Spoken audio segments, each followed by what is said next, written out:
मैंने सरकार से कभी ये नहीं कहा कि मुझे छोड़ दो, मैं डर गया।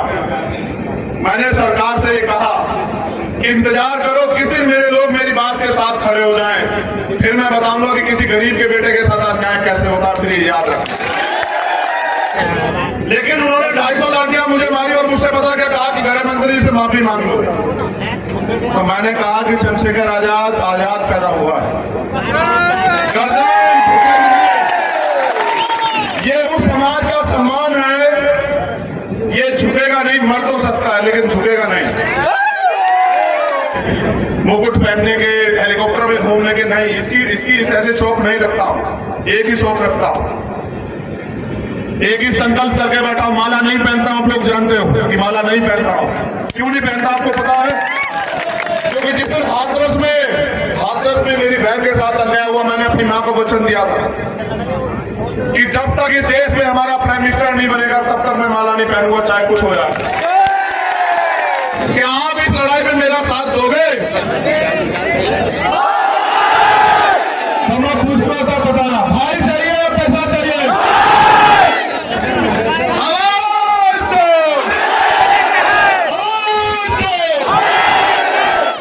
आपके इस प्यार की कीमत खून का एक कतरा चुका के देगा आपका भाई आपसे वाला। जयपुर आओगे नहीं आओगे? जब बुलाऊंगा इधर वाले बताओ, जयपुर आओगे नहीं आओगे? पैसा नहीं है मेरे पास। मैंने 16 महीने जेल काटी, 10/6 की एक गोल काट, उसमें काल कोठरी में। मेरे पुराने लोग जानते हैं, मैंने सरकार से कभी ये नहीं कहा कि मुझे छोड़ दो, मैं डर गया।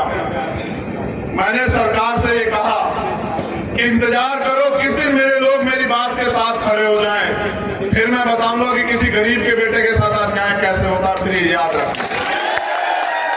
मैंने दिल्ली के आंदोलन में 250 लाठियां खाई। जो लोग गए थे वो जानते हैं कि 12 दिन में सीधा नहीं लेट पाया, क्योंकि पुलिस, देखो मैं पुलिस से इसलिए कुछ नहीं नाराजगी जाहिर करता, पुलिस सरकार भी होती। पुलिस से मेरी नाराजगी नहीं है, वो नौकर है बेचारे, उनकी नौकरी है। जो सरकार के लोग आदेश करेंगे उनको करना पड़ेगा, वो कर्मचारी है, वो सेवक है। लेकिन उन्होंने 250 लाठियां मुझे मारी और मुझसे पता क्या कहा कि गृह मंत्री से माफी मांग लो।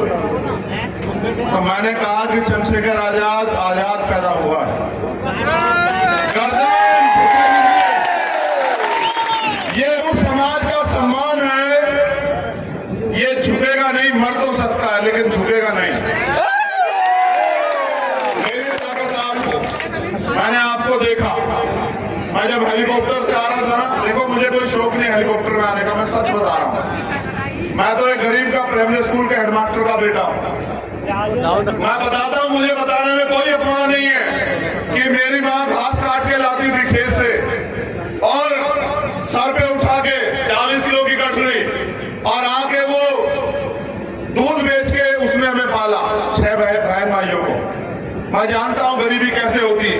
मैंने देखा कि मेरे पिताजी ने मुझे वर्दी दिलाने के लिए, सर्दी में मुझे जूते दिलाने के लिए अपने लिए कपड़े नहीं बनाए। मैं जानता हूं गरीबी को, मैं गरीबी से निकल के आके खड़ा हुआ हूं यहाँ।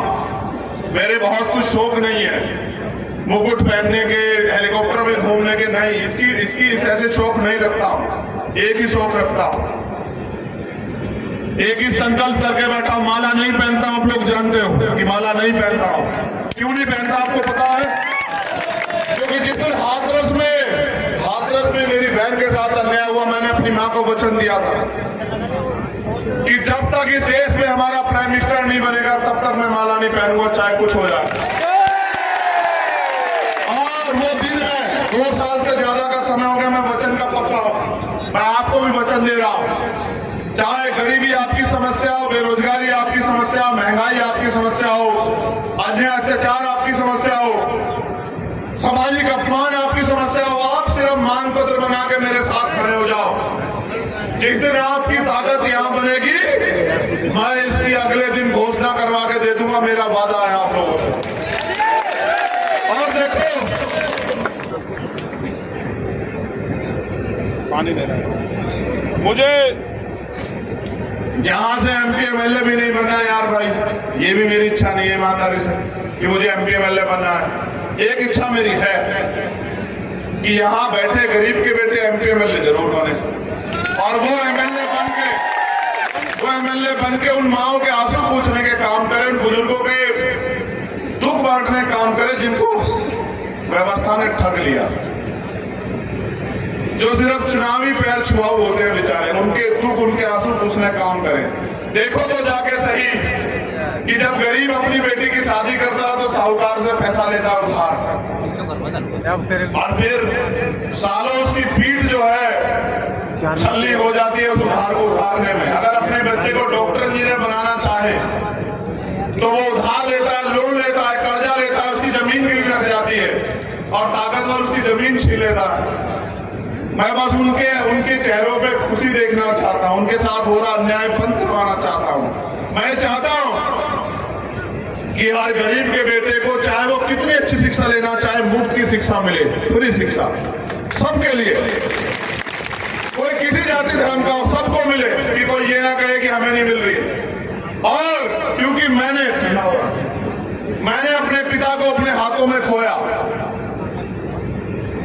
क्योंकि मैं पैसे वाला नहीं था, अपने पिताजी का प्राइवेट हॉस्पिटल में इलाज नहीं करा पाया। मैंने उनको भी उस दिन वचन दिया, उनके अंतिम दिन उनके 100 पे हाथ रख के कि मैं कोशिश करूंगा, पूरी मेहनत करूंगा ईमानदारी से, कि कोई गरीब मेरा आपके जैसा आने वाले समय में अपनी बहन, भाई, बेटे, बच्चे, पत्नी, पिता, मां को इसलिए ना खो दे कि उसकी जेब में इलाज के लिए पैसे ना हो।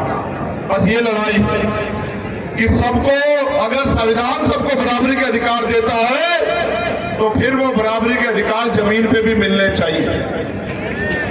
अगर संविधान सबको आगे बढ़ने की इजाजत देता है तो वो इजाजत जमीन पे भी मिलनी चाहिए। मैं आपसे एक चीज और कहना चाहता हूं, बैरिकेडिंग बहुत तोड़ते हो आप लोग। मैंने पूछा इससे बैरिकेडिंग क्यों नहीं लगवाई, तो कहा इस आंधी में बैरिकेडिंग तोड़ दी। तो चलो ये तो मैंने मान लिया, बस ये बेड़िया कब तोड़ोगे ये भी बता दो, जो गुलामी की बेड़िया आपके आसपास लगी।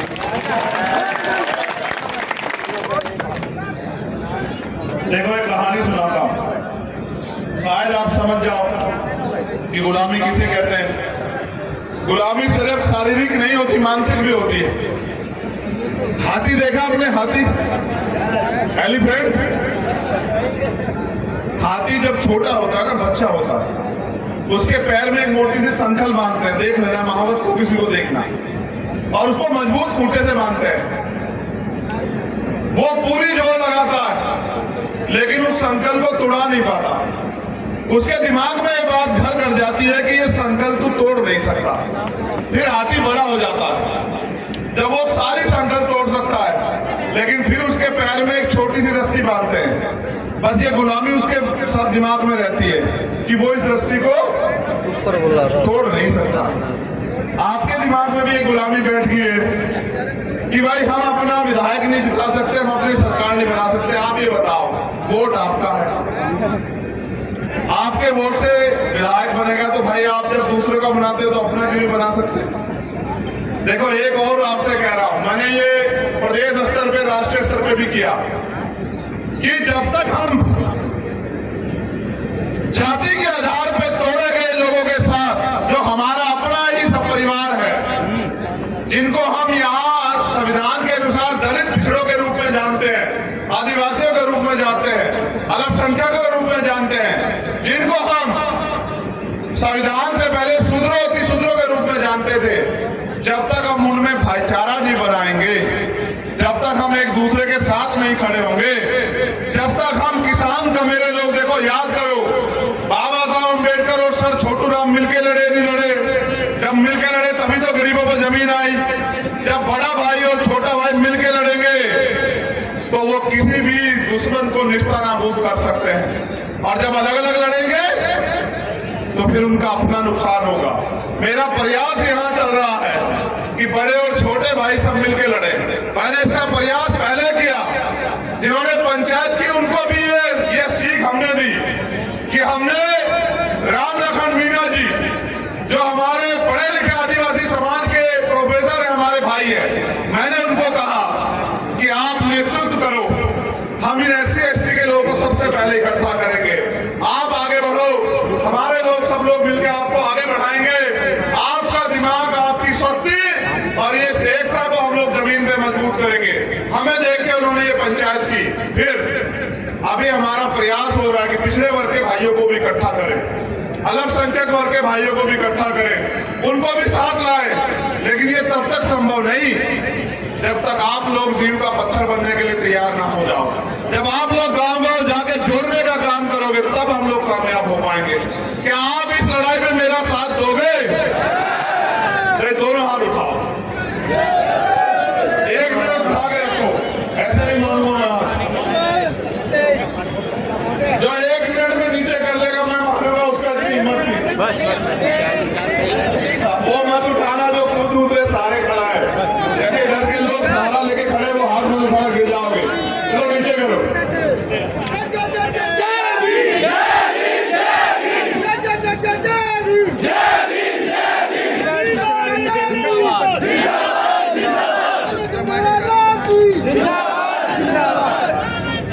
हेमराज बैरवा कहाँ है? क्या हेमराज बैरवा मुझे सुन रहा है? सनो बद्रीलाल बैरवा, ग्राम भंडारी, जिला दौसा। तुम्हारे जीजा जी खड़े हैं, कुछ जरूरी काम है सड़क में, जरा एक बार मिल लो जाके, उनको जाने दो, रास्ता दे दो। मेरे नौजवान साथियों, रास्ता दे दो। देखो, मैं आपसे विदाई लेना चाहता हूं इस उम्मीद के साथ कि इस बार तुम किसी का पैसा, किसी का राशन और किसी की झूठी बातें आपके मेरे बीच में दूरी नहीं बना पाएगी। किसी की झूठी बातें आपको और मुझे अलग नहीं कर पाएंगी।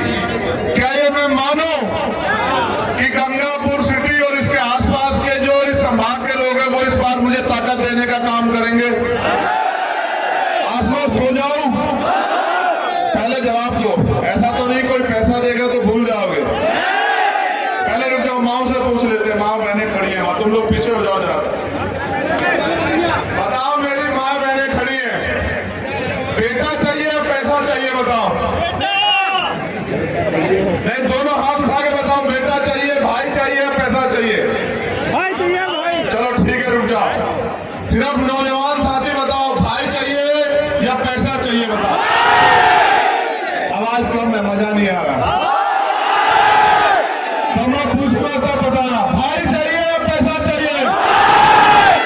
अच्छा, अब मैं अपने सम्मानित बुजुर्गों से पूछना चाहता हूं, आपने गरीबी झेली, अन्याय झेला, कोई आपके आंसू पूछने नहीं आया। आपको अपना बेटा चाहिए या पैसा चाहिए?